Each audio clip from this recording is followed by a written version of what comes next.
itu dibaringkan di hadapan Rasul sallallahu alaihi wasallam. Itu Nabi meletakkan kepalanya Ubaidah itu di telapak kakinya Rasulullah sebagai bantalnya. Allah. Apa pipinya Sayyidina Ubaidah di telapak kakinya Rasulullah. Nabi bersila, ya, menjadikan telapak kakinya itu sebagai bantalnya. Akhirnya udah, Ubaidah bilang sama Rasulullah, ya Rasulullah, ini kalau Abu Talib masih hidup, dia lihat kita nih, dia bakal bangga sama kita. Dan dia bakal bilang, dia bakal katakan, tuh syair yang dulu dia ungkapkan, kita yang lebih pantas untuk menyandangnya. Itu syair juga Abu Talib bilang, kita nggak bakal menyerahkan Muhammad untuk dilukai, sekalipun nyawa kita taruhannya harus kita terkapar bersimpah darah, yang penting Muhammad tetap kita bela. Itu Abu Talib dalam syairnya bilang gitu. Ubaidah bilang, ya Rasulullah, kalau Abu Talib masih hidup, lihat kita sekarang, dia bakal bangga, dan dia bakal bilang, ini syair bakal kita yang paling pantas menyandang, ini syair kita yang membela engkau sampai kita terkapar.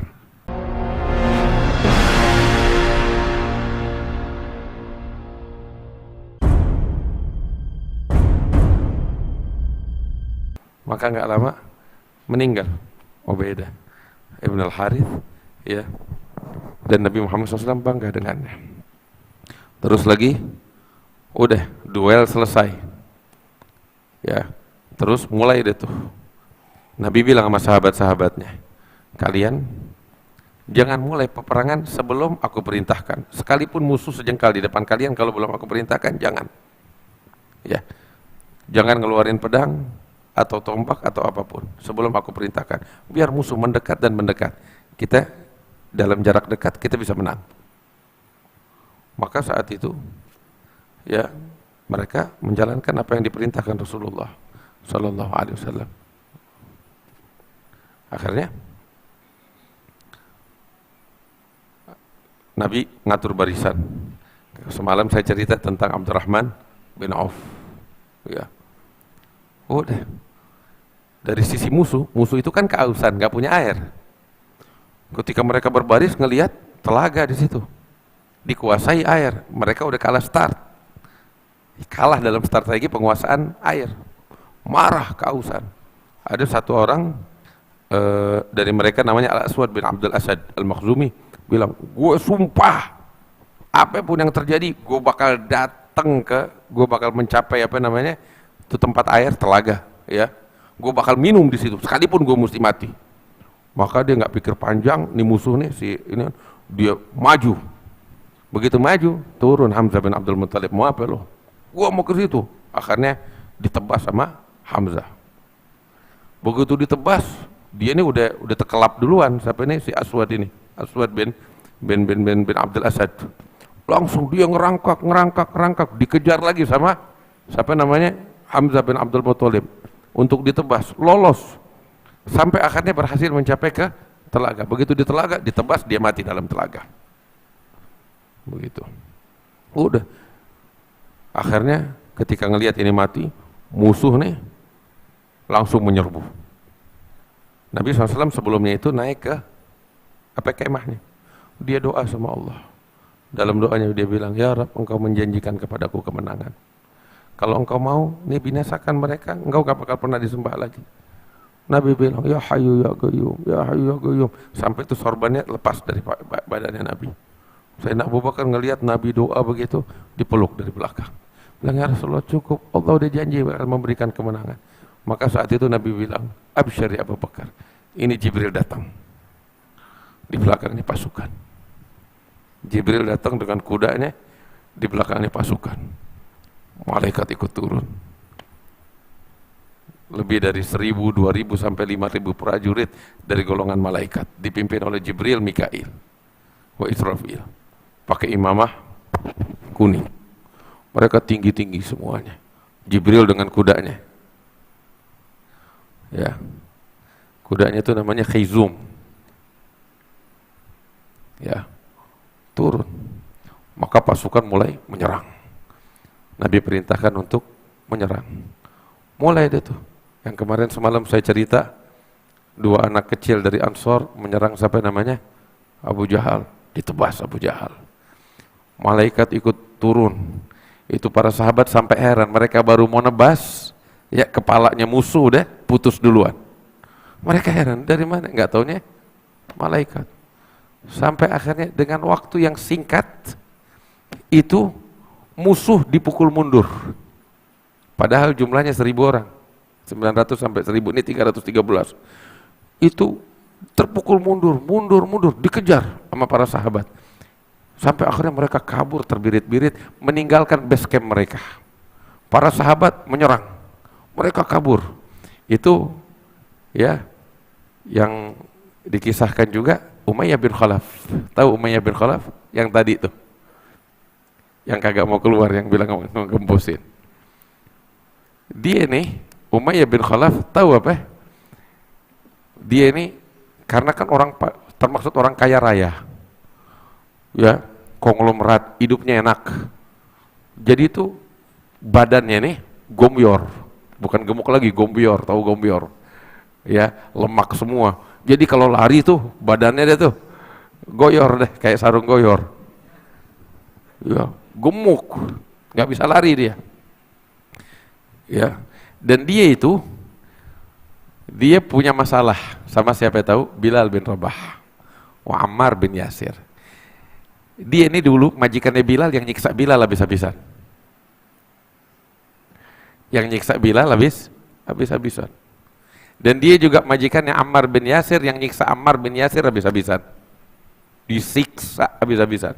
Sampai abahnya dan ibunya Ammar bin Yasir meninggal sebagai syahid. Nah sekarang di medan perang dia di situ bersama anaknya namanya Ali bin Umayyah bin Khalaf. Nah begitu orang-orang kafir pada kabur, kan dikejar, ya. Umayyah bin Khalaf gomyor, nggak bisa lari, dia ketakutan. Siapa namanya? Abdurrahman bin Auf di medan tempur. Tahu apa? Abdurrahman bin Auf di medan tempur ini berhasil mengalahkan satu prajurit. Dan itu aturannya, kalau ada satu prajurit berhasil dikalahkan, maka baju besinya menjadi rampasan tuh orang yang mengalahkan. Kan mahal, ada dari emas, dari perak. Ya, Abdurrahman bin Auf lagi bawa tuh baju besi, hasil rampasan perangnya dia. Lagi bawa di tengah jalan, ya, tiba-tiba ketemu sama Umayyah bin Khalaf. Dan kebetulan sebelum itu di masa di Mekah ini temenan, masih sebelum masuk Islam, teman dekat. Umayyah ngelihat Abdurrahman bilang, ya Abdurrahman sini, kita kan teman dulu. Akhirnya Umayyah nih bawa baju besi gede berat, dia taruh. Ada apa? Tolongin aneh, lindungin aneh. Ada apa? Nih orang-orang sahabat-sahabat engkau nih bakal ngebunuh kita. Demi persahabatan kita, tolong lindungin aneh. Katanya demi persahabatan. Akhirnya Abdurrahman bin Auf kagak keenakan juga. Jadiin aneh tawanan deh, sebab kan tawanan nggak boleh dibunuh. Tawanan nggak boleh dibunuh. Aneh tawanannya itu udah, yang penting aneh jangan dibunuh. Demi persahabatan. Akhirnya bagaimana? Baju perangnya taruh, udah dipegang. Udah lu tawanan gue, lu nggak bakal dibunuh. Dia sama anaknya nih Ali. Begitu dipegang, Bilal sama Ammar bin Yasir itu waktu tengah-tengah orang-orang Ansor ngelihat, wah ini dia nih yang dulu nyiksa gue, Umayyah bin Khalaf. Dia teriak, wah Umayyah ngelihat Bilal ketakutan, punya dosa, ketakutan, langsung sembunyi di belakangnya Abdurrahman bin Auf. Abdurrahman selamatin aneh, ini pasti bakal bunuh dia. Bilal keluarin pedangnya. Abdurrahman ngelihat nih, wah ini gak bisa diredam nih. Langsung Abdurrahman bin Auf teriak, ini udah jadi tawanan aneh, gak boleh diganggu. Bilal bilang, kagak ada, ini pertempuran, belum ada tawar menawar. Walhasil Abdurrahman mau berusaha ngelindungin. Bilal teriak, ya Ansar, orang-orang Ansar sini. Ini ada sasaran empuk, musuh bebuyutan, pembesar orang kafir. Orang Ansar semuanya ngumpul, dikepung. Wah, ini nggak selamat nih. Akhirnya Abdurrahman bin Auf bilang sama Umayyah bin Khalaf sama anaknya Ali, ayo lari, cari selamat. Lari, Oh, cuman ya hamba Allah, gombior gak bisa lari. Dikejar, ini udah bawa senjata. Oh, cuman tuh lihat orang gile bagaimana. Dia lihat udah, wah, gua kalau ketangkep gua mati. Ini mesti ada apa namanya? Ibaratnya ini umpan yang dilempar. Jadi gue bisa selamat. Gak punya umpan, anaknya sendiri diambil. Ini yang namanya Ali nih, didorong, dilempar ke situ. Jatuh, apa namanya, Ali bin Umayyah diserang sama Bilal, ditebas. Sehingga ketika orang-orang Ansor dan Bilal menebas ini, dia punya kesempatan untuk lari. Dia korbanin anaknya tuh, lihat. Anaknya sendiri dikorbanin. Apa? Khalas, ditebas. Dia kabur. Cuman dasar gompior, nggak bisa lari. Itu udah mati, dikejar, dikepung.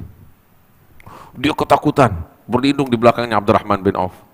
Abdurrahman, ente udah janji nolongin aneh.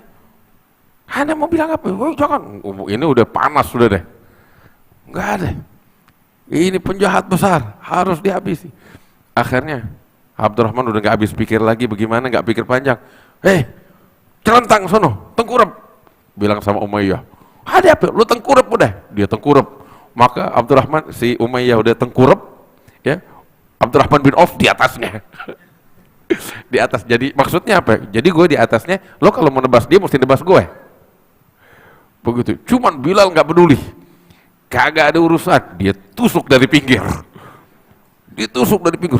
Yang lain-lainnya juga begitu. Sampai akhirnya tewas. Tewas di tempat Umayyah bin Khalaf. Akhirnya udah. Wah, Abdurrahman bin Auf juga terluka tangannya. Dia noleh, mana baju besi? Baju besinya hilang. Dia bilang, dasar si Umayyah nih, bawa sial bakal gue. Baju besi yang berharga hilang. Ya, tawanan gue kagak dapet. Ya, tangan gue terluka. Dia bilang begitu.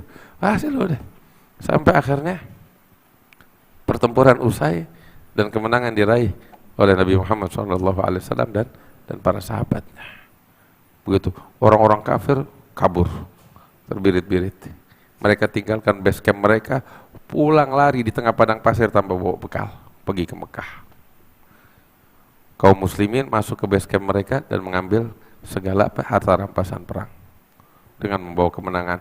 Itu disebutkan 70 tewas dari orang-orang kafir, 70 jadi tawanan, dan sisanya ya sekitar 800 prajurit itu lari kabur ke Mekah di tengah padang pasir tanpa bawa bekal, terbirit-birit.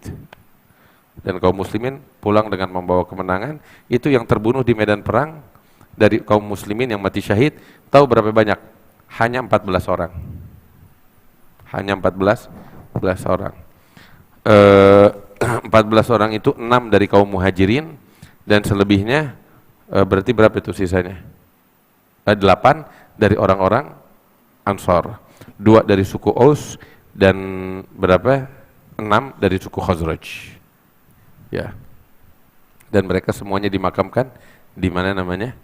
Di Badar. Nah, kata. Nah, ini sekilas tentang kisahnya. Sekilas, nggak banyak ini daripada kisah pertempuran di medan perang Badar. Sebenarnya dari peperangan Badar yang bisa kita petik, kemenangan dari Allah tuh nggak lihat jumlah. Kalau lihat jumlahnya kecil, 313. Kalau mau lihat persenjataan, nggak bawa senjata apa-apa. Ya, orang kafir lebih lengkap. Tapi kok bisa menang? Allah Ta'ala bilang, "Wa man nasru illa min indillah." Kemenangan itu datangnya dari Allah. Iman sama Allah. Nah, kita sekarang berharap kemenangan, berharap bendera Islam berkibar lagi. Tapi kalau kitanya nggak benar sama Allah, bagaimana kita mau raih kemenangan? Di peperangan Uhud itu kalah kaum muslimin. Gara-gara apa? Gara-gara ngelanggar satu perintah Rasulullah. Satu perintah mereka langgar, kekalahan. Nah, sekarang lihat kita umat Islam, ghibah, namimah, kemaksiatan. Terus kita mau mengharap kemenangan dari Allah. Sejak kapan kemenangan dari Allah datang? Bakal kita nih yang memanfaatkan agama demi kepentingan politik. Sejak kapan? Gak ada. Kita perbaiki diri kita dulu, maka kemenangan datang dari Allah. Kokohkan iman kita, takwa kita sama Allah, baru datang kemenangan dari Allah. Seperti perang Badar. Kalau enggak cuma ngomong kosong, sandiwara. Ya, Ini pelajaran penting yang bisa kita raih dari peperangan Uhud, dari peperangan Badar. Wah, insya Allah Allah kasih keberkahan, bakal kita bisa kita ngambil pelajaran.